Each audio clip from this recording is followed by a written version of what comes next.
Bem-vindos ao canal Sejam Santos, onde vamos explorar a vida e as obras dos santos mais inspiradores da história da Igreja Católica. Nós vamos compartilhar suas histórias, seus ensinamentos e seus exemplos de virtudes, esperando que possam nos inspirar a viver de acordo com os ensinamentos de Cristo. Então, se você quer aprender mais sobre esses santos e descobrir como suas vidas podem ser caminhos que nos levam a Jesus Cristo para nós hoje, inscreva-se no nosso canal e deixe o seu like. Inscreva-se hoje mesmo, divulgue nosso canal a seus amigos e comunidades e nos ajude o nosso canal para que possamos alcançar mais pessoas na divulgação a conhecer mais a vida dos santos. Onde a santidade é uma jornada diária.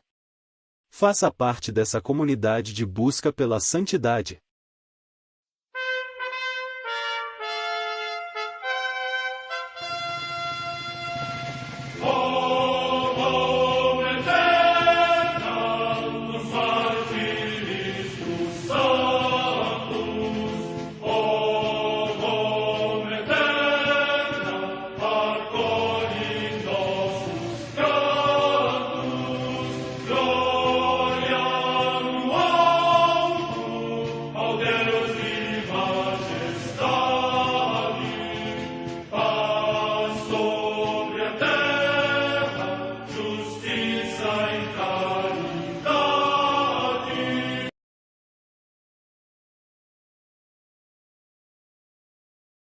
Ler a vida dos santos desperta em nós o desejo de seguir a Cristo.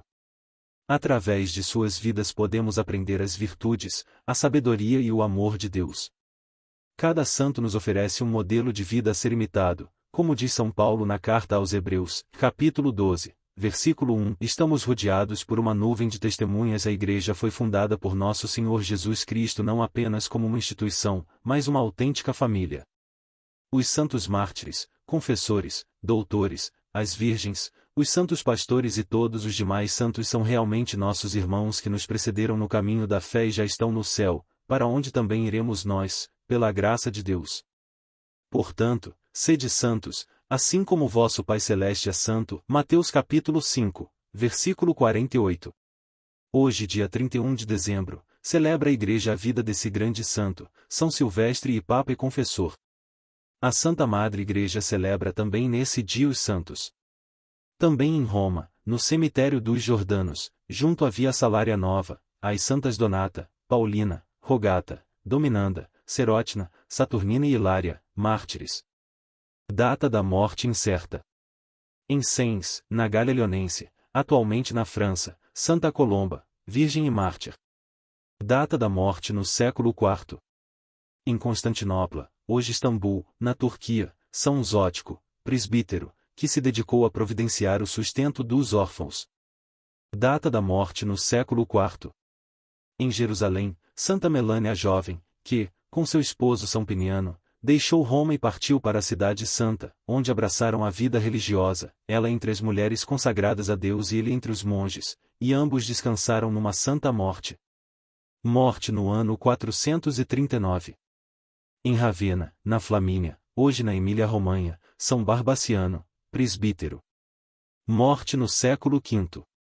Em Lausana, no território dos Helvécios, na Odierna Suíça, São Mário, bispo, que transferiu para esta cidade a sede de Avenches, edificou muitas igrejas e foi defensor dos pobres. Morte no ano 594. Em La Louveuse, localidade situada nos montes próximos de Le Puy-en-Velay, na França, São João Francisco de Regis, presbítero da Companhia de Jesus, que, pela pregação e celebração do sacramento da penitência, peregrinando sem descanso por montes e aldeias, trabalhou incansavelmente para a renovação da fé católica nos seus habitantes. Morte no ano 1640. Na fortaleza de Mercoés, perto de Cahors, na França meridional, o passamento do beato Alano de Souminiac, bispo de Cahors, que, nas suas visitas pastorais, procurou promover a correção dos costumes do povo e trabalhou com grande zelo apostólico para a renovação da Igreja a ele confiada. Morte no ano 1659. Em Paris, na França, Santa Catarina Labouré, Virgem das Filhas da Caridade, que venerou de modo singular a Imaculada Mãe de Deus e resplandeceu pela sua simplicidade, caridade e paciência. Morte no ano 1876. Em Cagliari, na Sardenha, região da Itália, a beata Josefina Nicole, Virgem das Filhas da Caridade de São Vicente de Paulo. Morte no ano 1924. Nos primeiros séculos, aquela nova religião dos seguidores de Jesus não era bem vista pelas autoridades. Os primeiros cristãos rezavam na clandestinidade e, não raramente, eram perseguidos e mortos por soldados romanos. Isto porque os cristãos não adoravam o imperador e tinham outro tipo de rei, Jesus. E também se negavam a servir ao exército romano. Foi por habilidade política que o imperador Constantino, 272-337, com Roma já em um contexto de decadência, promulgou, em conjunto com o imperador Licínio, 250-325, o Edito de Milão, acabando oficialmente com a perseguição religiosa. No ano seguinte, em 314, um novo papa assumiu o comando da Igreja, Silvestre, 285-335. O primeiro, portanto, com o cristianismo não sendo mais uma religião proibida, clandestina. Mas o que se sabe sobre esse homem? Ele tinha alguma habilidade atlética para ter se tornado nome da principal corrida de rua de São Paulo? A resposta à primeira pergunta é: pouco se sabe, já que se trata de uma figura tão antiga. E com várias informações que se confundem com lendas, como é praxe no caso de santos e afins. Já a segunda questão pode ser respondida com um sonoro e sedentário não. O nome da corrida é uma homenagem a São Silvestre pelo fato de ela ocorrer no dia em que a Igreja comemora a festa desse santo. Não há qualquer relação deste Papa com corrida, esclarece o estudioso de agiografias Tiago Maerki, pesquisador da Universidade Federal de São Paulo, Unifesp e associado da Geographic Society, dos Estados Unidos. O Papa da oficialização do cristianismo. Nascido em Roma, Silvestre foi Papa de 31 de janeiro de 315 até 31 de dezembro de 335. Em todo esse tempo, o imperador era Constantino. Ou seja, ele foi bispo de Roma em um período de glória para o cristianismo, afirma a vaticanista Mircea Medeiros, pesquisadora de História do Catolicismo na Pontifícia Universidade Gregoriana de Roma. Conforme ela ressalta, Constantino foi o imperador que transformou o cristianismo em uma religião lícita. Essa situação fez de Silvestre um papa muito romano, como explica o vaticanista Felipe Domingues, doutor pela Pontifícia Universidade Gregoriana de Roma e vice-diretor do Lay Center em Roma. Ele foi o papa da era Constantino, ou seja, o primeiro papa de uma Roma mais notável, uma Roma cristã, onde os cristãos não eram perseguidos, conta Domingues. Não foi um papa que realizou muitas coisas porque na época o imperador tinha um poder de decisão grande, acrescenta ele. Silvestre foi o pontífice que combateu as primeiras heresias da Igreja, conta Medeiros. Sua memória também está ligada às primeiras basílicas edificadas por Constantino, em Roma, e à lenda da famosa doação de Constantino, um documento falso, atribuído à sua autoria, que serviu para justificar as terras que estavam sob o domínio do Papa, na Idade Média, as quais teriam sido repassadas por Constantino a Silvestre. Sim, houve um documento, forjado, que justificava a posse de terras da Igreja que deram origem ao Vaticano, em bem maior do que a área hoje ocupada, como uma doação de Constantino a Silvestre. Quando descobriram que essa era uma invenção medieval, no século XVI, era tarde demais. O Papa já possuía um estado pontifício para chamar de seu que tomava grande parte da Península Itálica, relata a vaticanista. Crédito, Gary Images. Um documento forjado justificou a posse de terras da Igreja que deram origem ao Vaticano, em bem maior do que a área hoje ocupada. Maerki ressalta que pouco sabemos sobre a figura histórica de São Silvestre, já que, como é comum nas vidas de santos até a Idade Média, os fatos se misturam com elementos lendários. Sabemos que se tornou cristão durante a grande perseguição de Diocleciano, imperador romano que governou de 284 a 305 e que foi papa de 314 a 335, pontua. É certo também que esteve ausente em importantes concílios da Igreja, como o de Arles, de 314, e o de Niceia, de 325.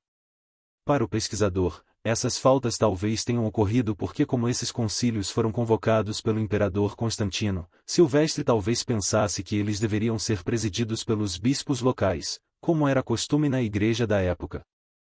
Isso é um ponto importante, como bispos de Roma, Os papas da época eram considerados os sucessores de Pedro e, contudo, não tinham um poder hierárquico sistematizado como na Igreja Católica contemporânea. A conversão do imperador. Há ainda uma outra história ligada à biografia de Silvestre e com contornos de lenda. Teria sido Silvestre a batizar o imperador Constantino no leito de morte, diz a pesquisadora Medeiros. Mas há controvérsias a respeito desse evento em particular. As fontes que temos à disposição discordam entre si a respeito do ocorrido.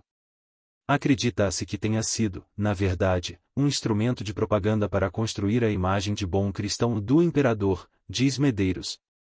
Maerki classifica o episódio, em que Silvestre teria sido responsável pela conversão de Constantino, como uma tradicional narrativa lendária.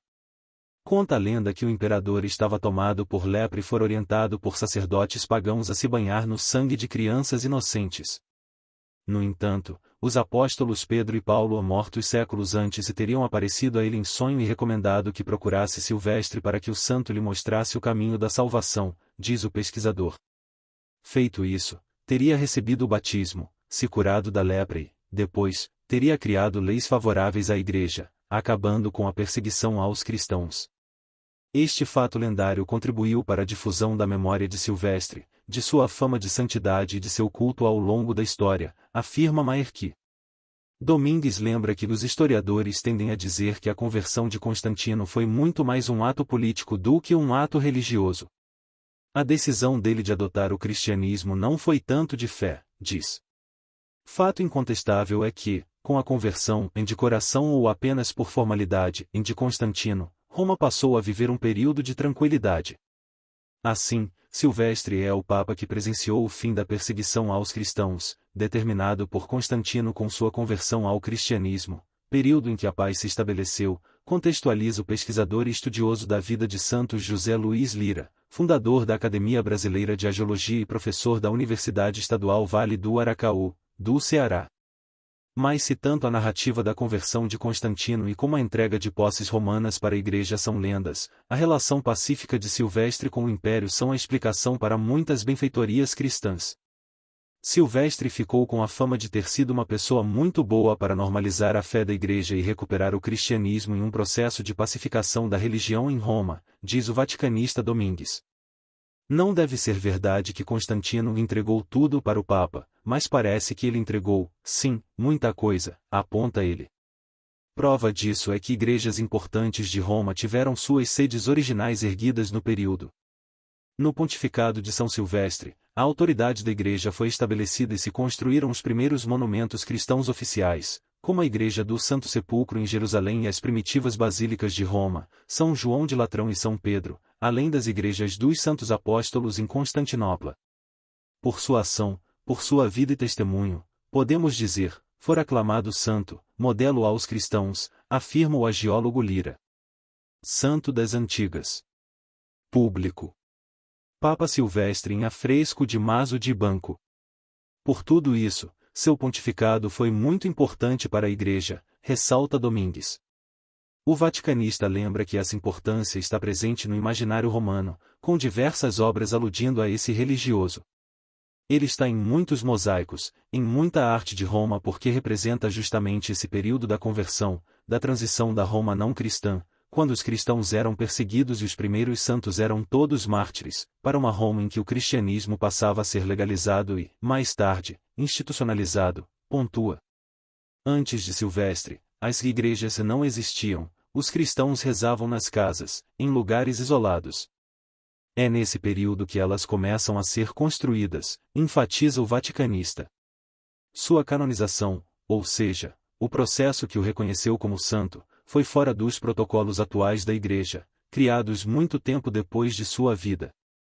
Antigamente não existia uma cerimônia de canonização para reconhecer a santidade de alguém, mas seus restos mortais eram cultuados pelos cristãos, explica Medeiros.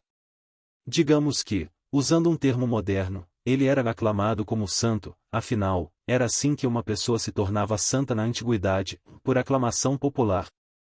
Silvestre consta já na primeira versão do Martirológio Romano, publicado em 1583, o livro onde estão inscritos os nomes dos santos. nessa lista que documentava o dia da morte e o local da sepultura dos primeiros cristãos, conta Medeiros, ficou atestado que ele morreu no dia 31 de dezembro de 335 e, inicialmente, foi sepultado nas catacumbas de Priscila, em Roma. Atualmente, os ossos do santo são preservados na Igreja San Silvestro in Capite, também em Roma, esclarece a vaticanista. Não existem muitos dados sobre o porquê do reconhecimento de sua santidade, diz Lira. Ainda não existiam as regras que tornaram mais complexas a causa de beatificação e de canonização, mesmo que direta. Ele lembra que o martirológio romano registra apenas São Silvestre I, Papa, que dirigiu piamente a Igreja durante muitos anos, no tempo em que o imperador Constantino construiu as venerandas basílicas romanas e o Concílio de Nicéia aclamou Cristo como Filho de Deus. Neste dia 31 de dezembro foi sepultado o seu corpo no cemitério de Priscila. Maerki lembra de uma curiosidade, resultado quase óbvio de um período em que os cristãos não mais eram perseguidos pelos soldados romanos. São Silvestre foi o primeiro santo não mártir a ser venerado na Igreja Romana, frisa ele. Nos primeiros séculos da era cristã, ser mártir era uma prerrogativa para ser declarado santo. O dia de São Silvestre é 31 de dezembro porque esta foi a data de sua morte. Mas naquela época não era a véspera do Ano Novo, em 31 de dezembro só se tornou o último dia do ano a partir do calendário gregoriano, promulgado pelo Papa Gregório XIII, de 1502 a 1585, em 24 de fevereiro de 1582. São Silvestre Papa e Confessor, rogai por nós.